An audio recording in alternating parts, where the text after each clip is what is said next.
राज्य मंत्री हवाई नेता है, उनको कोई मतलब नहीं है। अभी इतना भारी सम्मेलन किए वहां बापू सभागार में, और जितना नेता मंच पर उतना ही श्रोता। सुशील जी को राज्यसभा मिल जाए फिर से, इसकी शुभकामना हम लोग उनको देते हैं, उनसे सहानुभूति रखते हैं।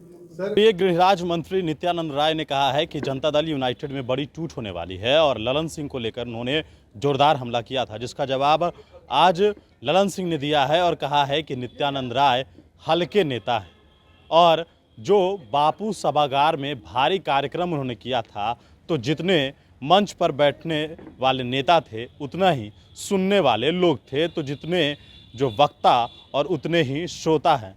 और जिस तरीके से नित्यानंद राय ये सवाल खड़े कर रहे हैं, तो अगर ये सब बात नहीं बोलेंगे तो चलेगा क्या, यह बात जो है ललन सिंह कहते हुए नजर आए हैं। उन्होंने सीधे तौर पर भारतीय जनता पार्टी के ऊपर जोरदार हमला किया है और साथ ही साथ जो सुशील कुमार मोदी हैं उनके प्रति हमारी सहानुभूति है, उनको फिर से राज्यसभा मिल जाए, क्योंकि सुशील कुमार मोदी के दो बयान जो उनकी बड़ी गलती है, पहला तो नीतीश कुमार में प्रधानमंत्री के गुण हैं और दूसरा बिहार में जब एक मोदी है तो दूसरा मोदी का काम क्या है। किस तरीके से भारतीय जनता पार्टी पर जोरदार हमला किया है जेडीयू के राष्ट्रीय अध्यक्ष ललन सिंह ने, सुनवाते हैं। आया सर, कैसे देखते हैं कि जेडीयू में बहुत बड़ी टूट जल्दी होने वाली है? गृह राज्य मंत्री हवाई नेता है, उनको कोई मतलब नहीं है।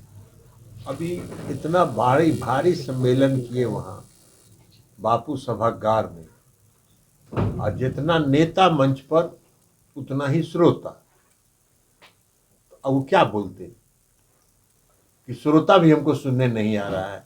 इसी तरह का विवादास्पद बयान दे के बाकी खबर नहीं चले। उनका भारी भरकम लाखों की जो भीड़ थी बापू सभागार में, उसका कोई चर्चा नहीं हो। थोड़ा सा भी लाज और जिसको आप कहिए शर्म भी नहीं है, घोट के पी गए हैं सब। सर, नित्यानंद राय कह रहे हैं कि पार्टी में जेडीयू में टूट होने वाली है। अच्छा, आपसे ही विवाद बताते हैं कि आप ही के साथ सब नेताओं का विवाद चल रहा है। उनको क्या पता है कि मेरी पार्टी में क्या है नहीं है। वो अपना कहानी बनाते हैं, तो वो अगर ये सब बात नहीं बोलते तो कोई छपता उसका, उस मीटिंग का कोई खबर छपता?